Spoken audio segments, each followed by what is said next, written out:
Bem-vindos a mais uma edição do Circuito Assessoria, promovido pelo LabRede.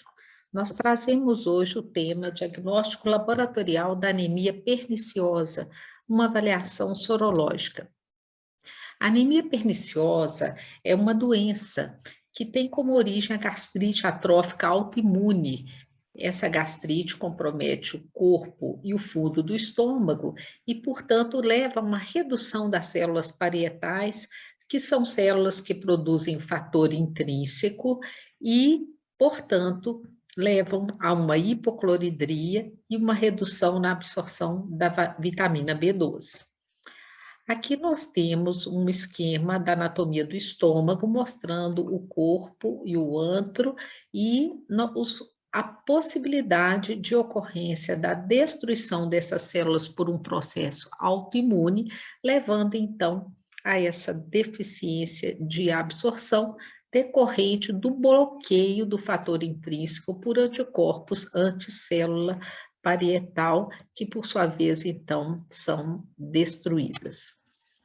Nós temos, então, uma gama de manifestações clínicas que podem ser do tipo anemia megaloblástica, manifestações gastrointestinais, manifestações neurológicas, todas elas associadas a uma redução na absorção do ferro, da B12 e também o aumento da gastrina. Vale dizer que esta anemia pode passar despercebida durante um bom tempo, ou já no momento do diagnóstico, o indivíduo se apresentar bastante sintomático, com fraqueza generalizada, episódios de sangramento gengival, tonalidade amarelada da pele e mucosas, perda de apetite e até mesmo a glossite ou língua lisa também. Laboratorialmente, uma combinação de testes vai levar ao diagnóstico. São basicamente a detecção dos autoanticorpos contra as células parietais, os anticorpos contra o fator intrínseco e a dosagem dos níveis de gastrina. Esse conjunto de testes é conhecido como biópsia sorológica, por ser um conjunto de testes que facilita enormemente o diagnóstico, antecedendo a possibilidade de se fazer uma biópsia tecidual. Vamos falar sobre os autoanticorpos contra as células parietais. Esses autoanticorpos, do ponto de vista da determinação laboratorial, possuem, então, uma sensibilidade de 85% a 90% nas pessoas que têm uma gastrite de etiologia autoimune. Mas podem ser encontrados em outras doenças autoimunes, como o diabetes e o Hashimoto, portanto, a especificidade dos autoanticorpos contra as células parietais é um pouco reduzida. E devemos cuidar da obtenção dos resultados próximos ao valor de corte, principalmente quando trabalhamos com métodos de imunoensaio fluorescente, porque são muito sensíveis e podem também ter alguma necessidade de serem melhor avaliados junto com outros dados laboratoriais. Continuando ainda a caracterização desses anticorpos contra as células parietais, nós podemos dizer que a literatura evidencia o surgimento deles antes do início dos sintomas. E nós temos hoje métodos de detecção bastante sensíveis e sendo muito indicados métodos de detecção por ELISA. A incidência desses anticorpos aumenta de acordo com a idade, então é muito raro você encontrar pessoas com menos de 30 anos que apresentem, então, uma anemia perniciosa. Já os anticorpos contra o fator intrínseco possuem uma sensibilidade bem mais baixa do que os anticorpos contra as células parietais, especialmente pelo método de ELISA. Por outro lado, é fantástica a especificidade desses anticorpos, que podem ser dosados, chegando quase a 100%, 98,5% de especificidade. Então, eles se correlacionam muito bem com achados de atrofia gástrica. A dosagem da vitamina B12 faz parte também do conjunto de exames recomendados. A vitamina B12 é essencial para 3 processos enzimáticos que, em consequência, vão determinar a eritropoese e relacionar-se com a síntese do DNA. Primeiro é a conversão do aminoácido homocisteína em metionina. Também é importante para a conversão do ácido metilmalônico em succinilcoenzima A e a conversão do metiltetraidrofolato redutase em tetrahidrofolato, que é imprescindível, então, para a síntese de DNA e a eritropoese. Vocês vão ver adiante que esse conhecimento bioquímico básico é importante quando nós estivermos avaliando o algoritmo sugestivo de identificação de um paciente com anemia perniciosa.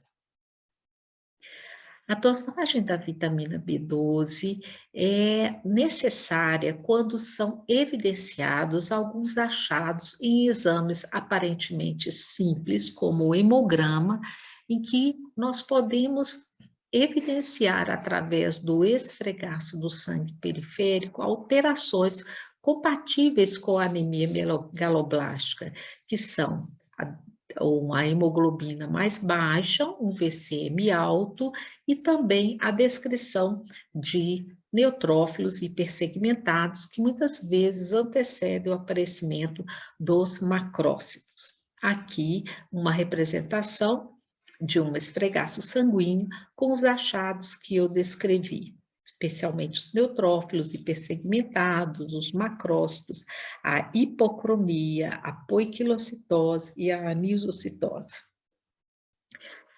Também devemos lembrar que, por ser uma doença autoimune, tem também alguma característica, uma fundamentação genética já definida, que é a presença dos genótipos HLA-DRB13 e DRB14, que também estão associados com outras doenças autoimunes, como diabetes, a doença tiroidiana, que, por sua vez, estão relacionados com a anemia perniciosa. Então, pessoal, os critérios diagnósticos da anemia perniciosa vão se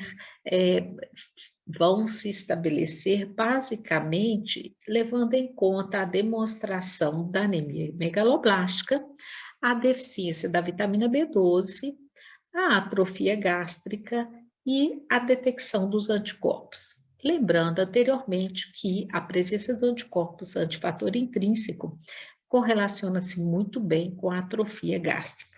Então, nesse rol de exames, nós temos o hemograma e a hematoscopia, a contagem de reticulócitos, a dosagem sérica da vitamina B12, do folato, do ferro, dos autoanticorpos, é claro, e em alguns casos cabe também a realização do mielograma.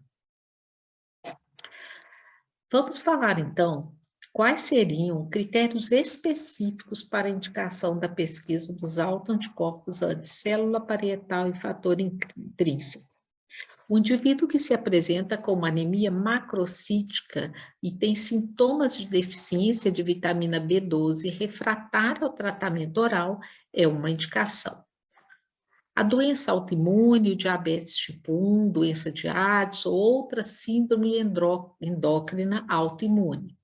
Sintomas dispépticos que não estão correlacionados com outras doenças gastrointestinais. E pessoas que são parentes de indivíduos com anemia perniciosa. Então, como eu já iniciei apresentando anteriormente os critérios diagnósticos do ponto de vista laboratorial, vale aqui apenas fixar que a presença de anemia, que é descrita aproximadamente como a deficiência de hemoglobina em torno de 13 ou menos do que 13 gramas por decilitro para homens, menor que 12 para mulheres, e um VCM muito alto, associado à baixa de vitamina B12, atrofia da mucosa do corpo gástrico e presença de autoanticorpos. Vamos então concluir falando um pouco a respeito desse algoritmo que se baseia na determinação da vitamina B12 no soro como ponto de partida para se fazer o diagnóstico. Então, nós temos aqui algumas possibilidades, 3 possibilidades após recebermos uma dosagem de vitamina B12. Uma vitamina B12 normal, que nós, então, não vamos mais procurar anemia perniciosa, não é compatível, ou uma vitamina B12 intermediária ou baixa. Baixa seria inferior a 150 nanogramas por litro. Todos esses 2 critérios, vitamina B12 intermediária ou baixa, nos leva a fazer uma dosagem do ácido metilmalônico. Metilmalônico elevado com vitamina B12 baixa, nós temos uma alta suspeita de anemia perniciosa.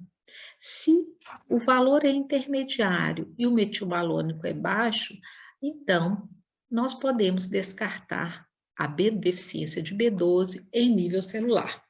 Por que nós dizemos isto, frisamos essa outra determinação?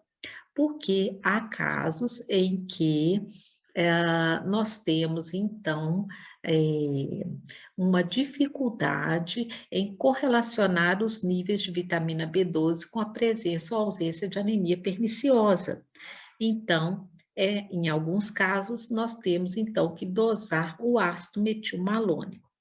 No indivíduo que tem uma vitamina B12 muito baixa, com uma suspeita de anemia perniciosa alta, então, nós vamos fazer a dosagem do anticorpo antifator intrínseco, que, por sua vez, quando vem positivo, é muito consistente com a anemia perniciosa. Mas, se indeterminado ou negativo, a prova complementar é a determinação da gastrina, que, se estiver elevada, conduz ao diagnóstico da anemia perniciosa, porém, uma gastrina baixa não é compatível com a deficiência de B12 causada por ou relacionada à anemia perniciosa. Se a suspeita de anemia perniciosa é alta, porém, ao dosarmos o anticorpo antifator intrínseco, ele vem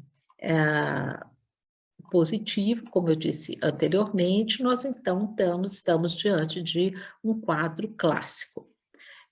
Se o indivíduo não tem uma suspeita alta de anticorpo, de anemia perniciosa, nós estamos diante de uma B12 baixa, podemos tentar o tratamento de prova, tratar essa deficiência de vitamina B12. É uma outra abordagem citada em algoritmos. Agradeço a vocês a presença em mais um Circuito Assessoria. Deixamos as referências bibliográficas para complementação e convidamos a leitura do nosso informativo eletrônico lab.com a respeito do tema citado.